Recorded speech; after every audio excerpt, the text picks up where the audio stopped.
Hey everyone, if you're interested in becoming a medical assistant, then please stay tuned for this episode.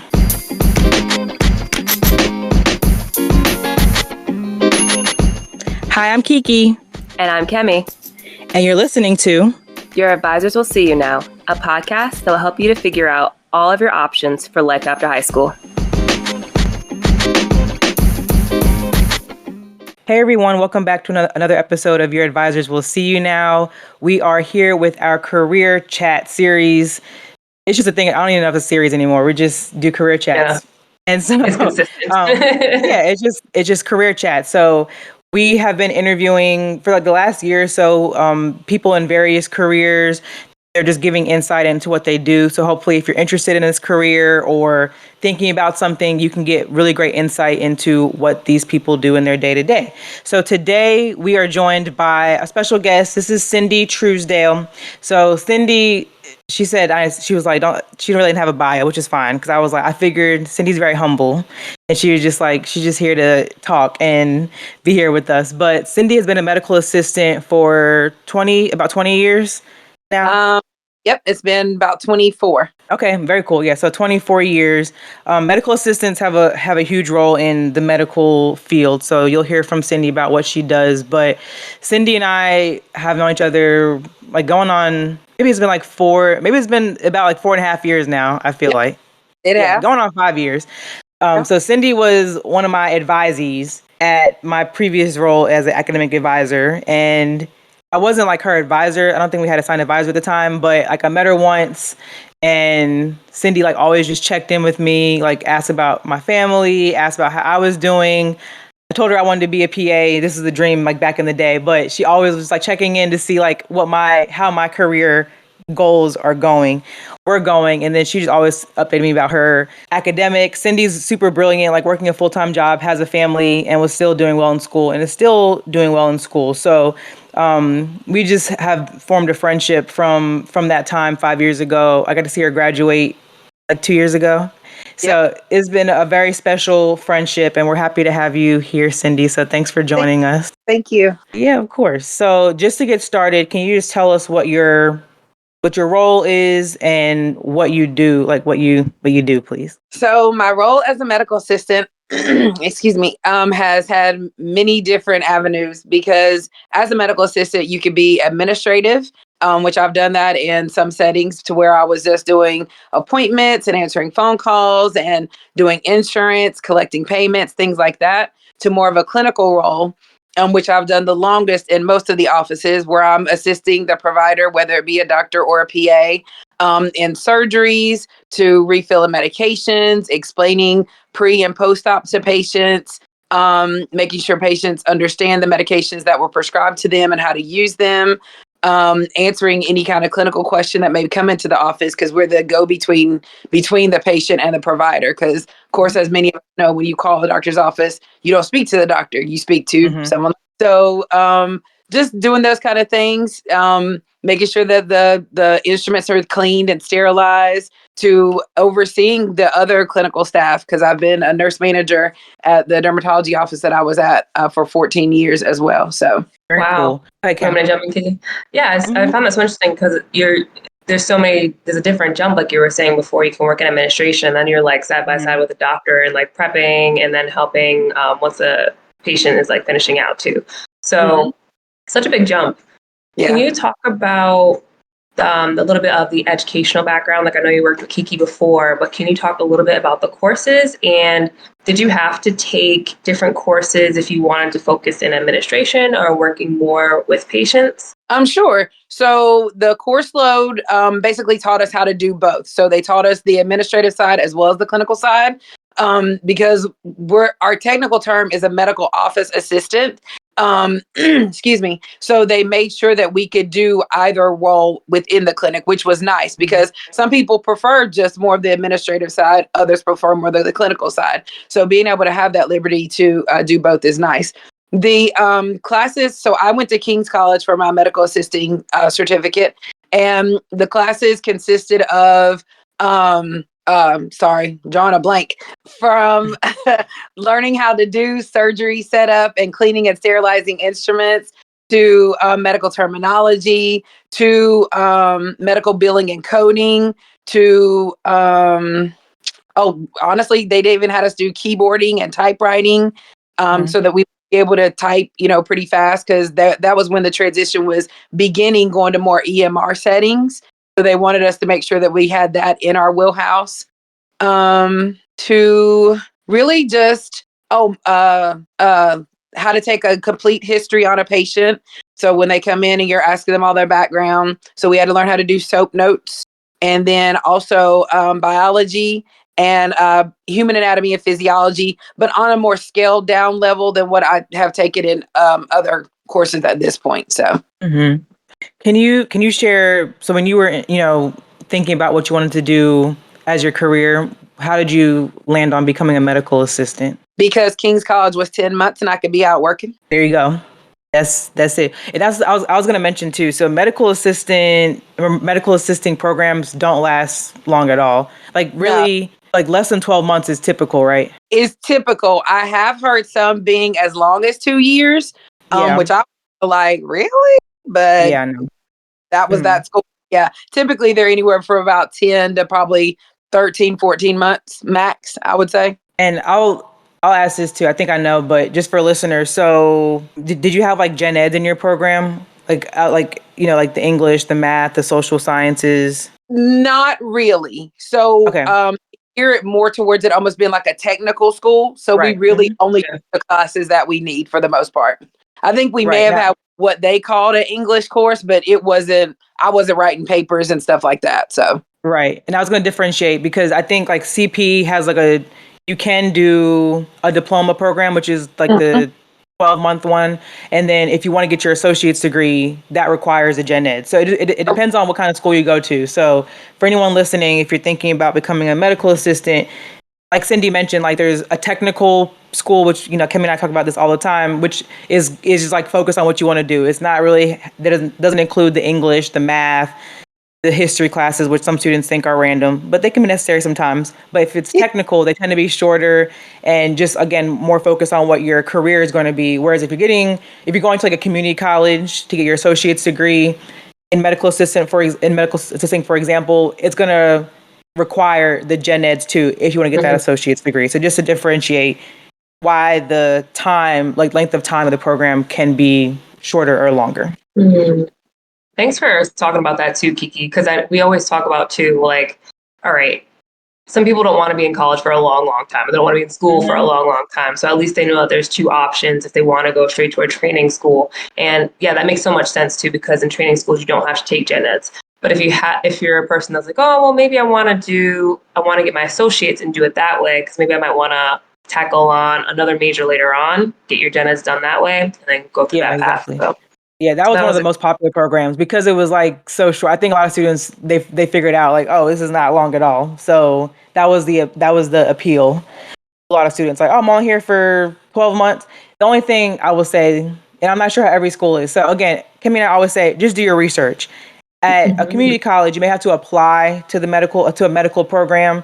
So that may require that you take some gen ed to get like points or things like that. And that may lengthen your time because they have application cycles. So just do your research. If a technical school is not going to be super expensive and it works for you, then apply to a technical school. But like you're saying, Kimmy, too, if you're thinking about getting another degree, it might be good to get those gen eds under your belt just to have them out of the way. So just do your research. Mm-hmm. Unlike me, I kind of had to start all over when I went back to school. So because I did gen eds and stuff. So how long was the total amount of time that you were in school for? For medical assisting? 10 months. 10 months. And then you said you went back again or that was part? I went back to school in 2018. Okay. And then, but also right now, I think you're on your path to becoming a PA. So that's probably why you got you. So that's why you went back for more. Okay. Yeah. Just clarifying for the listeners. Okay.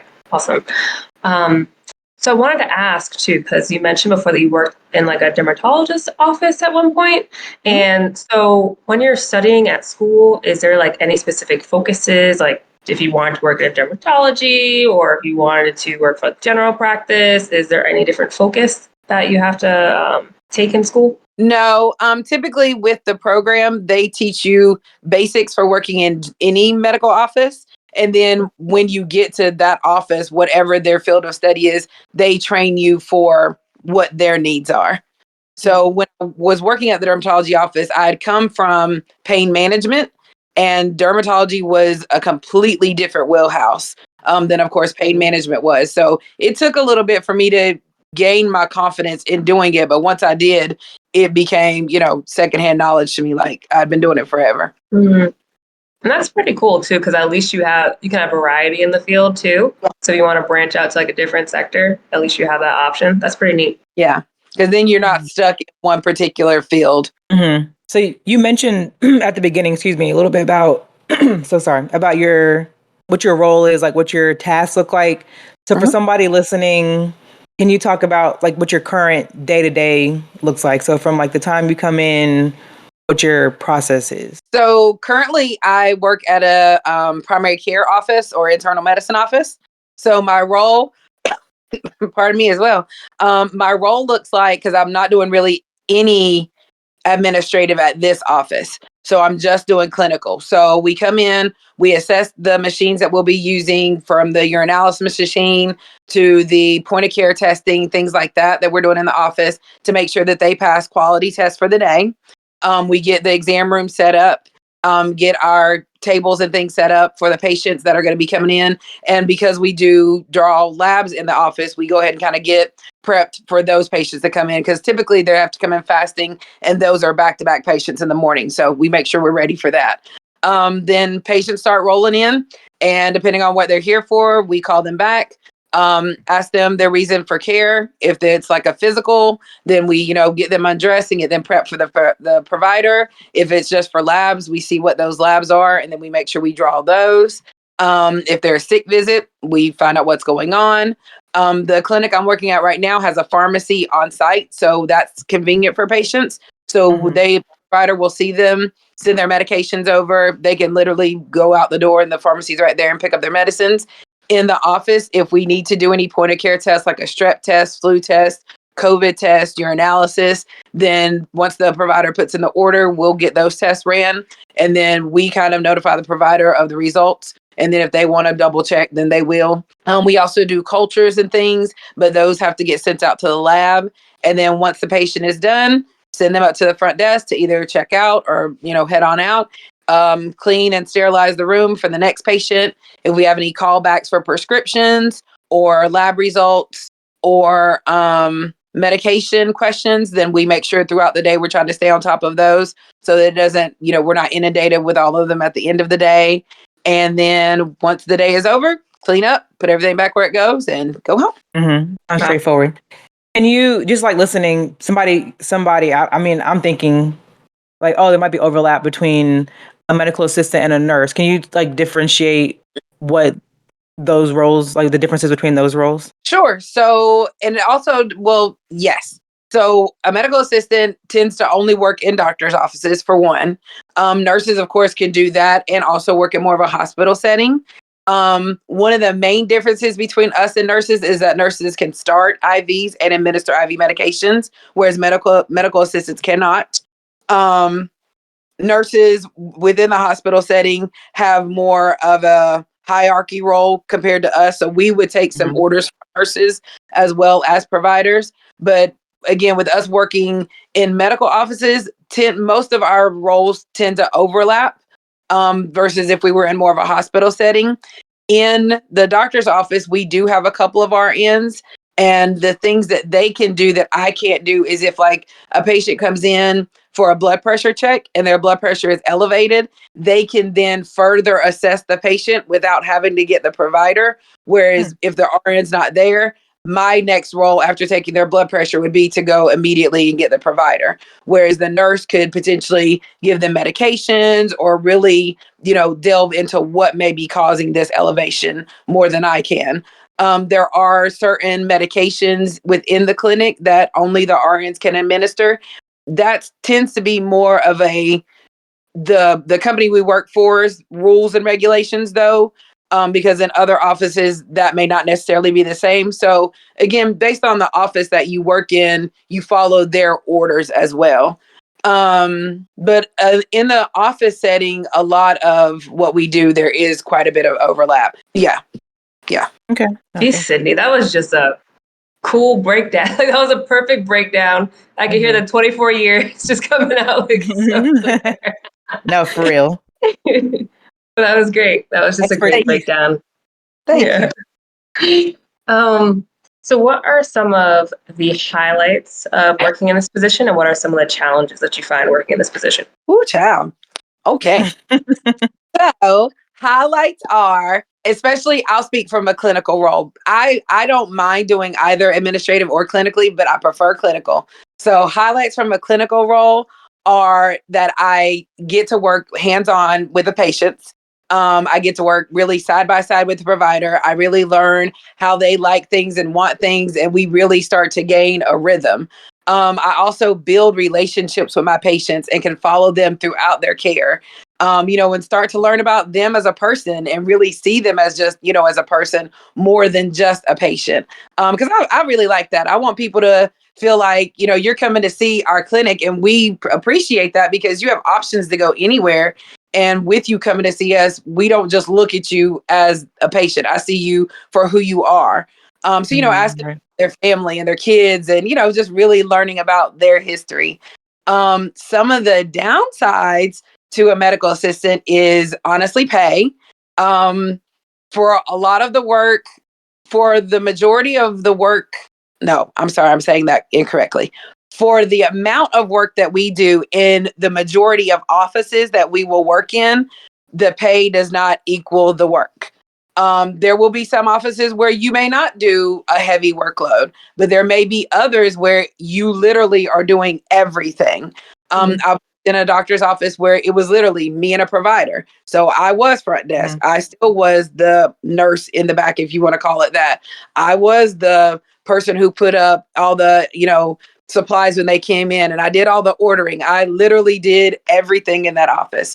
So it all depends on the type of setting that you're in. And honestly, it depends on, who your providers are, because you really can gain a relationship with them because you do work so closely with them. But if you work with someone who is just not a nice person, it makes your job more difficult, and it makes coming to work more difficult, and it makes you being able to be the best version of yourself and giving the best care to your patient more difficult. So, really making sure you're finding a place where you fit and what you're bringing to the table can truly shine and be appreciated. Hope I answered that. No, that was really good. Okay. Yeah. Let me go on to my next question. My next question is... Sorry, Warren, cut this out. I just texted Kemi to ask you the next question. That's why we're sorry. Yeah, Warren cut this you. out. Yeah. Warren is Kemi's husband. He's our producer. He's our editor and producer. But I just texted Kemi. I threw her off, so that's my bad. Sorry. Okay. I know. I'm looking at the text. I was like, "What advice question?" I was like, "I had another question." Oh, sorry. No, whichever one. So sorry. The next question that I wanted to ask was, what do you think what are kind of the characteristics that go into this position? So if you wanted to name someone who would be the ideal person for this position, what would be like the qualities and the characteristics that this person should have? Caring, because you really have to care for your patients. A good personality, and honestly being very flexible and not taking things to heart, because a patient may come in and they're not feeling well, and they may be a little more gruff or abrupt than what they normally would be, and you have to realize it's not you. You know what I'm saying? It's whatever they may be dealing with. Or your provider may come in and we all have home life things that are going on, so they may take that on you because you're the closest person to them. So really just making sure you're strong within yourself and who you are as well.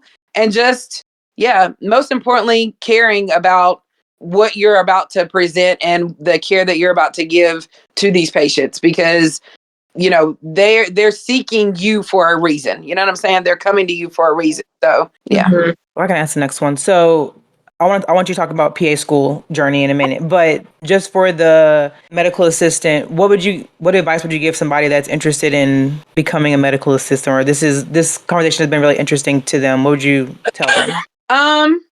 that I truly have enjoyed being a medical assistant for the years that I've done it. I've worked in some really great offices. Again, the fact that you do get a bit of autonomy is really nice. It will be office dependent, but the fact that again the schooling can be very short and you can make a career out of this. There are other companies and things that utilize medical assistants even in a different way. Like for the company I'm currently working for, their pharmacist of kind of like the whole company is a medical assistant. So any office that calls in with a pharmacy question, they're talking to a medical assistant. So I thought Oh that wow. was actually pretty cool that they utilize, us in that way. Because most people do not. When you think of the hierarchy, you would think that would be like an RN or something like Right. that. It just shows that there is flexibility even within our field. We don't have to be boxed into just being in a doctor's office. I always love when people say like, "Oh, you can do like this career anywhere." I don't, because I would have never done that either. But it is good for anyone listening or anyone that's interested, just to be like, you don't, like you said, you don't have to be confined to like one specific thing. There's other roles, and that's why I'm gonna say it again: do your research, because you really just never know like what career can be like across different fields. You really just never know. So that's good, because I had no idea Yeah. about working as a pharmacist, like working in the pharmacy too. No. That's cool. Okay, so my favorite part. Now I want to ask Cindy about. I want you to talk about your journey to PA school, because this is where I met you, Yep. and I had the honor of writing Cindy's, like, one of her reference letters for PA school, and I wrote it. I don't know if you read it or not, but I remember when I met Cindy, she was like no nonsense. And I think she was like, she already knew what she wanted to do. She already had her Yep. plan. She just was like, I just need to see an advisor. I don't really, need to talk to you, because she like literally already knew what she was doing. And so I was like, okay, she's giving me a run for my money. But by the end of it, I think I broke Cindy down, because we're here today. But I think I broke her down because she came in like she was serious. But God had a bigger plan, because we're here And- today. We are friends, and she's just done really well. So I think, Kemi, you asked at the beginning, but just to like back up a little bit. So Mhm. medical assisting Yep. is like, can either be a diploma program or associate's degree. You don't have to go get a bachelor's degree. I don't think they probably don't even offer a bachelor's degree in medical assistant, because again, it's a shorter program, and so you're not having to take 4 years of school. So again, if you're listening, that's a plus. You don't have to be in school for a long time. But, and I'll let Cindy explain too, but she is now, so 2018, you started your associate's degree. So she got an associate in science degree, and that was to get her gen eds to go to get her bachelor's degree, to then go on to PA school. So I'll let you kind of explain. I just wanted to like break it down, but I'll let you kind of explain like where your decision came in to go to PA school, and then what that process has been for you, and what Sure. and what the next steps are. Sure. So my decision came honestly a long time ago, when I was working at the dermatology office, because that was kind of the first time I'd ever really met a PA. I grew up in a very small town in Morganton, and we didn't go to the doctor a lot when we were sick and little and stuff. So only thing I knew was doctor, and I knew that was not what I wanted to be.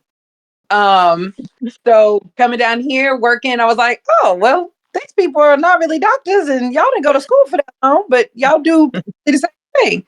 So started doing my research, started getting intrigued. But honestly, my truth is, I let fear keep me from going back many, many, Mhm. many years ago. Met my husband, we got married. He went back to school since we've been together. I watched him graduate from Belmont Abbey. And the day he graduated in May. I said, I'm starting school in the fall. I'm no longer letting fear hold me back. And that's exactly Mhm. what Amen. decided that PA was it. Didn't really know completely what the process looked like, but I had started doing some research, knew the classes that I had to take as a requirement to even be considered as an applicant. So had to make sure that those got put in somewhere. Looked into CPCC to do my 2 years because I still needed to work full time.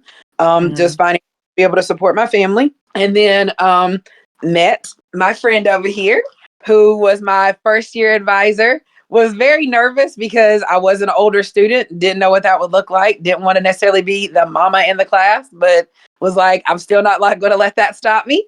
And so I did my 2 years at CPCC, graduated there in 2022 with my associates, applied to UNC Charlotte, where I currently am, and will be graduating there in May of 24 with my bachelor's in sociology.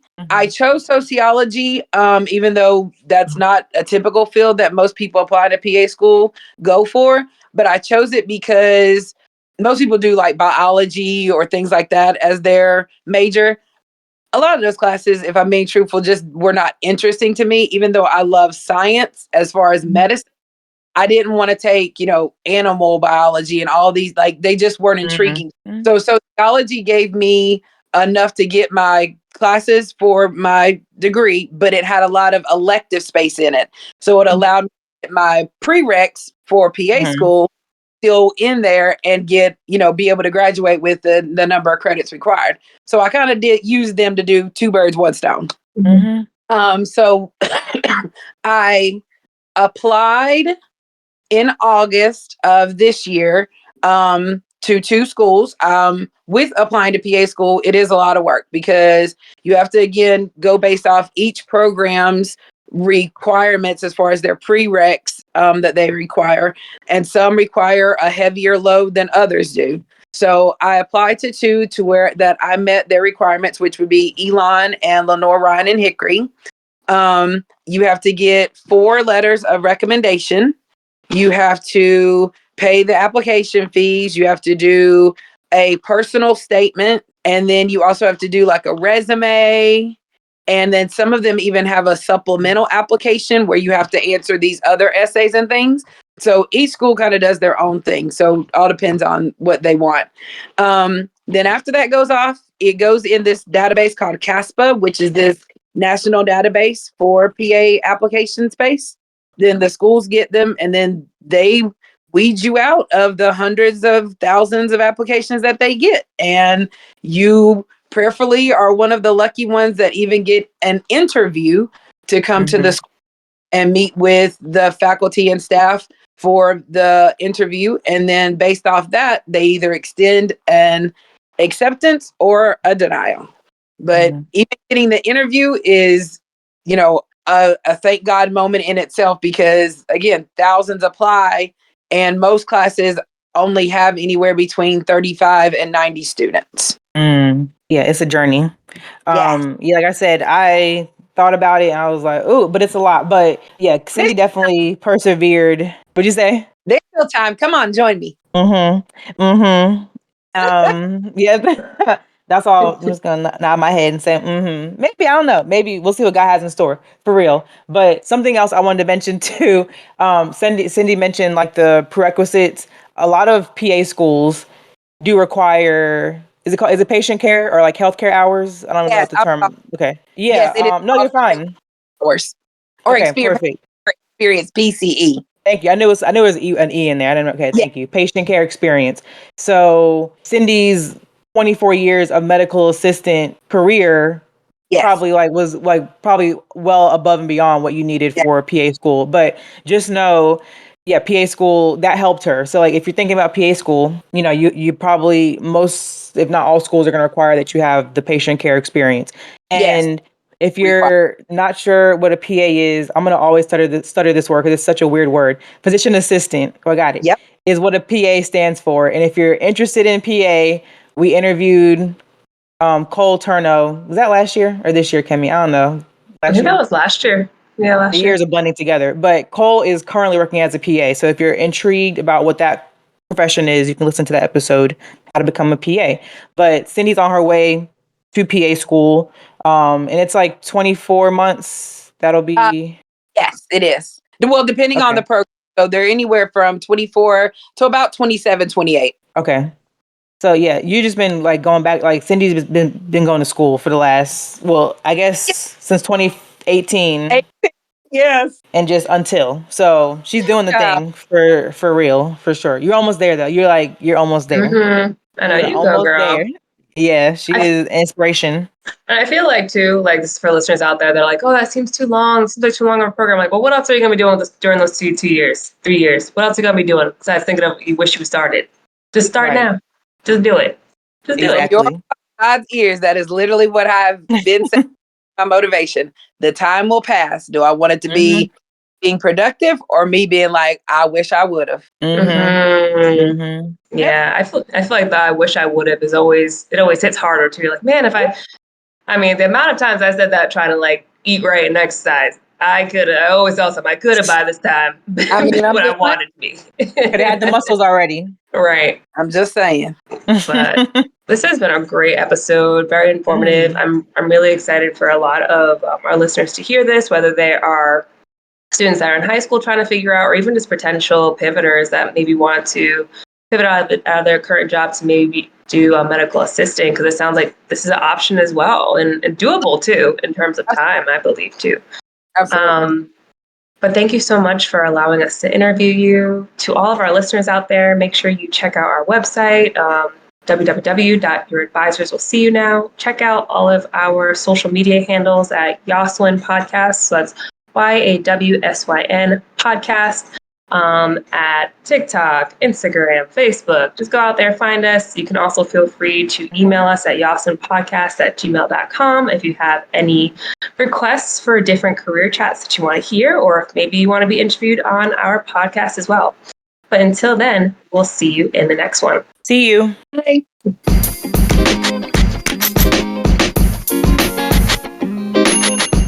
Thank you, everyone, for tuning in and listening to the latest episode of Your Advisors Will See You Now. Please make sure to follow us on all of our social media pages and check out our website. Take a look at the show notes below. And please make sure to subscribe and share this podcast. Also, show us some love and please leave a 5-star review. Catch you next time. See ya.